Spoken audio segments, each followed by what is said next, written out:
My name is Farida Rahman, and I used to teach second grade in Herat. That feels like another lifetime now, though it's only been a year. I grew up in a good family. We prayed 5 times a day. I wore my hijab properly. I married young to a man my father chose, and I was grateful. Ahmad was kind enough, and we had a daughter, Zara. She was 6 when everything changed. 6 years old with her father's dark eyes and my stubborn chin. I loved my life. I want you to understand that. I wasn't searching for anything. I wasn't unhappy or rebellious. I taught children their letters, came home to cook dinner, helped Zara with her homework at our small kitchen table. On Fridays, we went to the mosque. It was a good life, a normal life. I wasn't looking for Jesus, but somehow he found me anyway. The Bible came to me by accident. Or maybe it wasn't an accident. I don't know anymore what to call these things. It was a Tuesday afternoon in March. I remember because the almond trees were blooming outside the school windows, and my students kept getting distracted by the petals falling like snow. One of the other teachers, Shabnam, had left early with a headache. In the staff room behind the teapot on the wooden shelf, there was a book wrapped in brown paper. I thought it was lesson plans. Maybe poetry. Shabnam sometimes brought in Rumi to share. I was alone that afternoon, waiting for the rain to stop before walking home, and I was curious. I unwrapped it carefully. The moment I saw the words, my stomach dropped. Injil, the Gospel. I knew immediately what I was holding. My hands started shaking. I should have put it back. I should have wrapped it up and left it exactly where I found it. I should have reported it to the principal, maybe even to the authorities. Instead, I read the first page. Then the second. Then I couldn't stop. The words were strange to me, gentle in a way I didn't expect. Blessed are the meek, for they shall inherit the earth. Love your enemies and pray for those who persecute you. Let the little children come to me. I had been taught my entire life that this book was corrupted, changed by men, not to be trusted.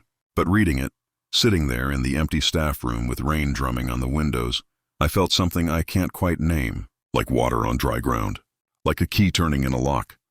I took it home hidden in my bag, my heart pounding the whole way.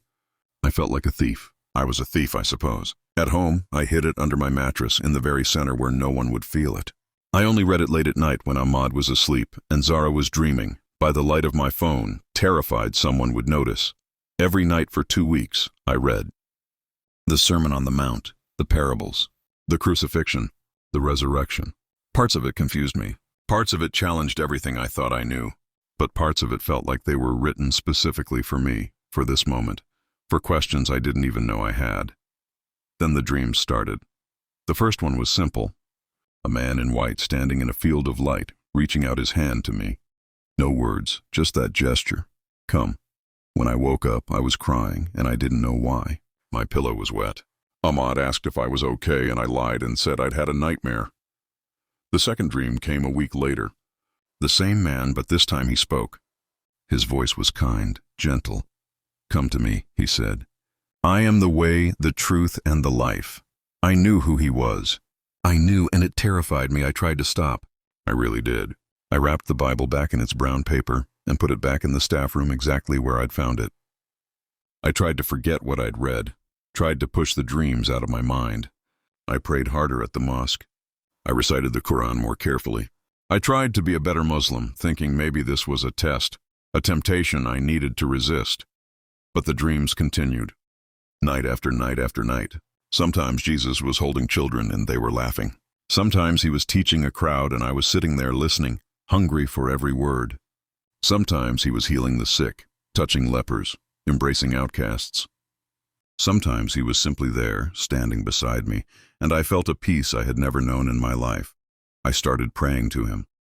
Quietly, secretly, in the moments between my regular prayers. If you're real, I would whisper when I was alone in the kitchen. Show me. Help me understand. And he did. When I went back for the Bible, when I couldn't resist anymore, every time I opened it now, it was like he was speaking directly to me, to Farida, to my specific heart, my specific pain, my specific questions. I knew what it meant.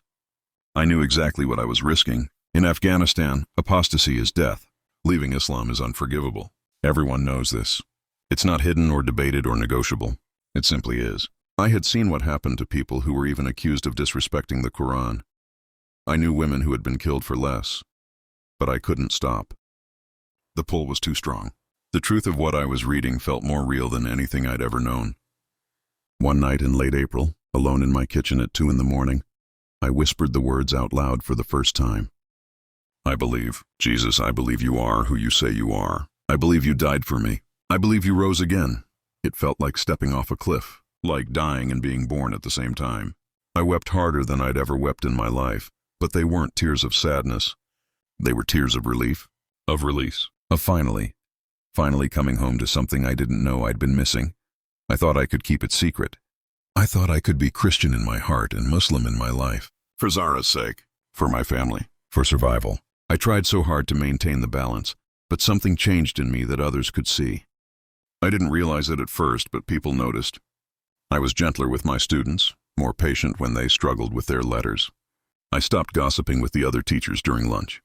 When someone spoke harshly about the Hazara families in our neighborhood, I defended them instead of staying silent. When my mother-in-law criticized me, I responded with kindness instead of the cold silence I usually gave her. Ahmad noticed I was different, though he couldn't say exactly how. You seem far away, he told me one evening while we were washing dishes together. Like your mind is somewhere else. He wasn't wrong. My mind was on the words I'd read the night before. Take my yoke upon you and learn from me, for I am gentle and humble in heart, and you will find rest for your souls. Rest, that's what I'd found. Rest from the constant anxiety of never being good enough, never praying enough, never covering myself properly enough, never pleasing everyone enough. Jesus offered something different. He offered grace. For 6 months I lived this double life. It was exhausting. Every prayer at the mosque felt hollow. Every time I quoted the Quran, I felt like a hypocrite. But I was trapped. How do you tell your husband you've become a Christian? How do you tell your daughter? How do you tell your parents, your siblings, your community? You don't. You can't. My sister-in-law, Layla, found the Bible. I had been careless. After months of being so careful, I'd left it in my bag when she came to visit one afternoon. She went through my things while I was making tea in the kitchen. I should have known. Layla had always been jealous of me, competitive, looking for ways to undermine me with the family. I heard her gasp from the bedroom. That small, sharp intake of breath. And I knew. I just knew. My hands froze on the teapot. Everything inside me went cold. She came into the kitchen holding it, her face twisted with shock and disgust and something like triumph. What is this? She said. Farida, what is this? I couldn't speak. My mouth opened, but no words came out. You have this in your home? Her voice was rising. With your child sleeping here? With your husband? Do you know what this is? Layla, please. Does Ahmad know? Does your father? She was already reaching for her phone. Everything happened very fast after that. Within an hour, Ahmad was home from work, his face pale. Within 2 hours, my father and brothers had arrived. By evening, the mullah from our mosque was sitting in my living room, the Bible on the table between us like evidence at a crime scene. They interrogated me, all of them taking turns. Was I a Christian? Had I converted? Who had given me this book? Who else knew? Was I part of a church? Had I been meeting with missionaries? I tried to lie at first. I said I was just curious, just reading it to understand that it didn't mean anything. But my father looked at me with such pain in his eyes that I couldn't keep lying. Tell me the truth, Farida, he said. Are you still a Muslim? I looked at Zara, who was watching from the doorway, confused and scared. I looked at my husband, who had been kind to me in his way. I looked at my father, who had raised me with love. And I couldn't lie anymore. No, I whispered. I'm not. The silence that followed was worse than any shouting. Ahmad divorced me immediately. He had no choice, really. Staying married to an apostate would have destroyed him too, would have made him complicit. He took Zara that same night. I wasn't allowed to say goodbye properly, wasn't allowed to explain. She was crying, reaching for me, not understanding why her mother was suddenly being taken away. I can still see her face at the window as they drove away, her small hand pressed against the glass, her mouth forming the word Mama. That image haunts me. It haunts me more than anything that came after. My family disowned me. My mother, who had held me when I was born, who had taught me to cook and pray and be a good daughter, couldn't even look at me. My father said I had brought shame on everyone who shared my blood, that I was dead to them. My brothers, who I'd played with as a child,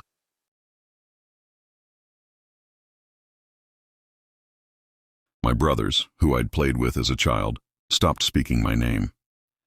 Within 3 days, everyone in our neighborhood knew.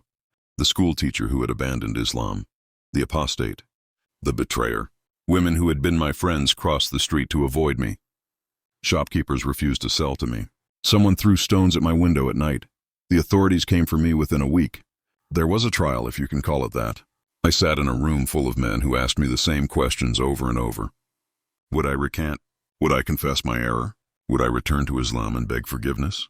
I wanted to. God knows I wanted to say the words they needed to hear. I wanted to see Zara again. I wanted my mother back. I wanted my life back. Every time they asked, I opened my mouth to say yes.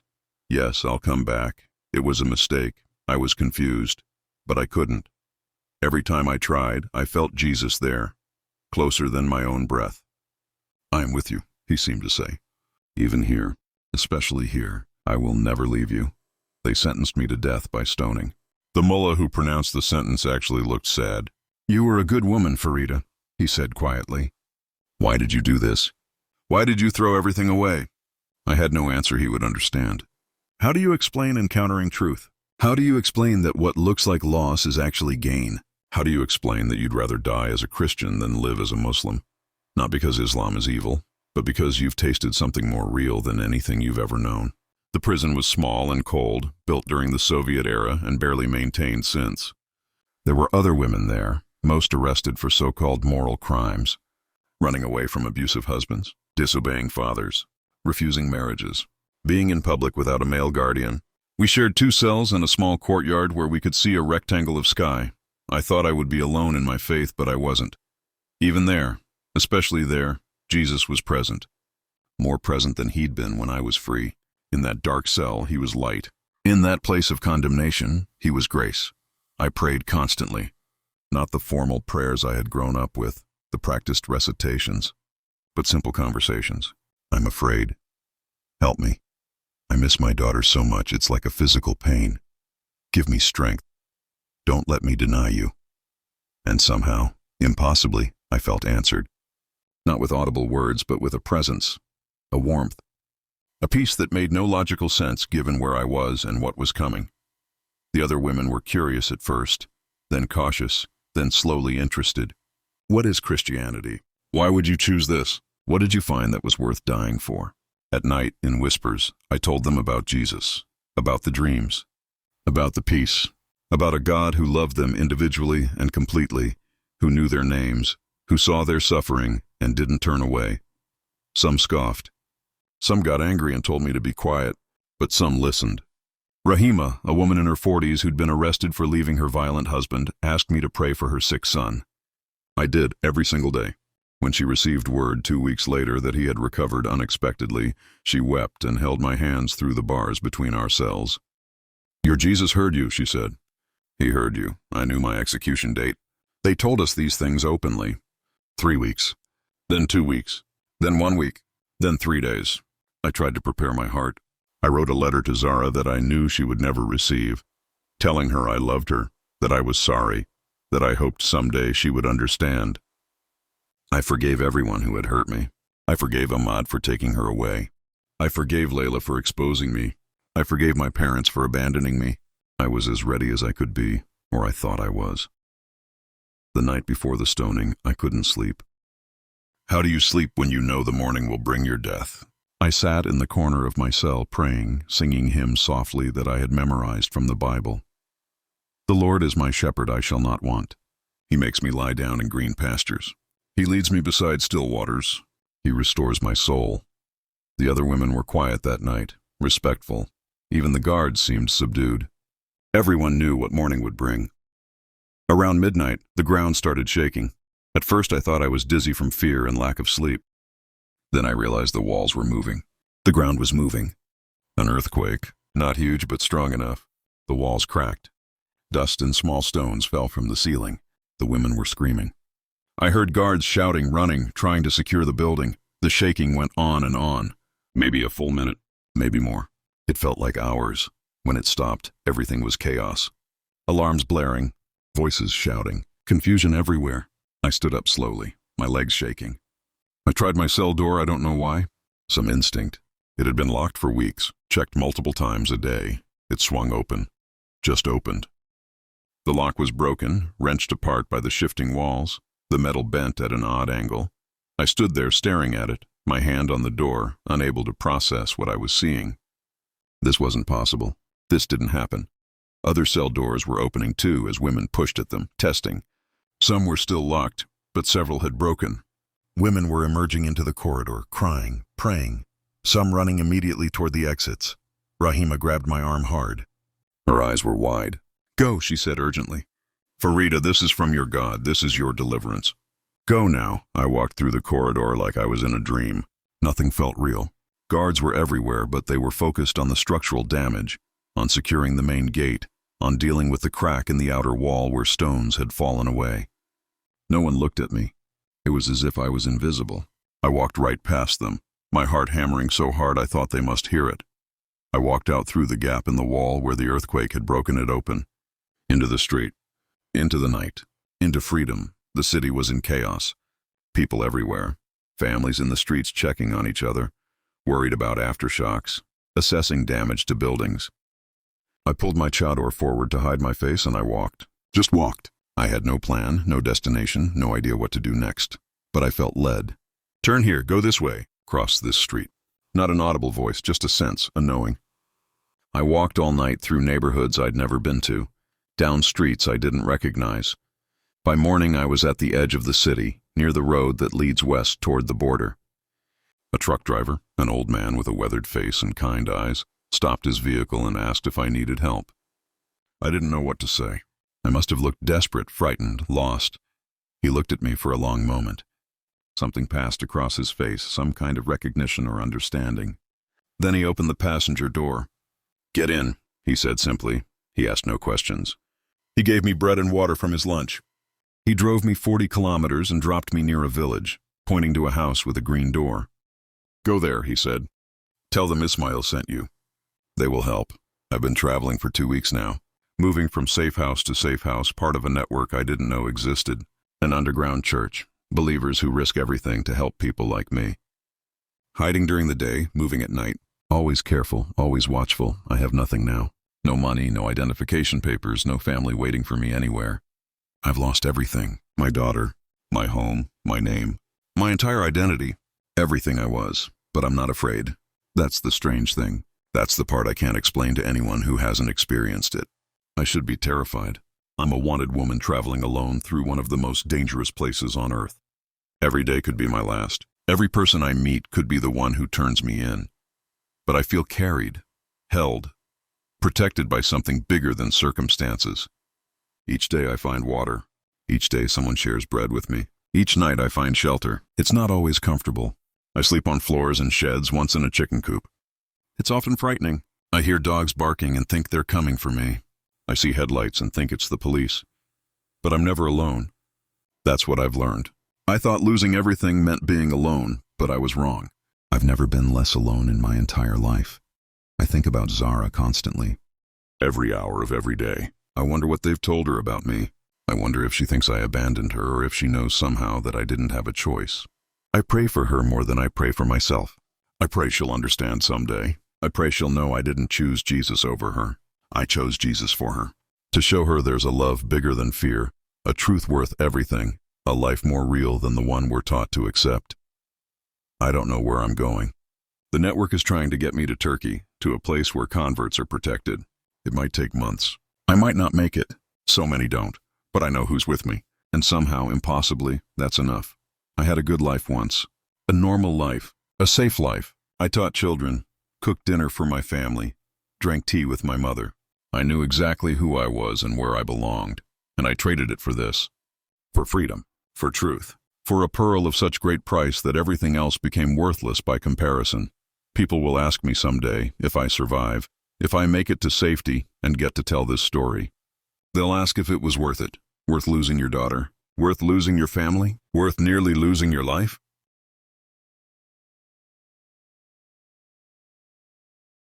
I think of Jesus in my dreams, his hand reaching out. I think of the peace that filled me even in that prison cell. I think of my cell door swinging open in the darkness. I think of the old truck driver who asked no questions. I think of Rahima saying, "This is from your God." I think of every person who has helped me, risked themselves for me, shown me kindness. Yes, yes, it was worth it. It is worth it. Even now, even here. Especially here, my name is Farida Rahman.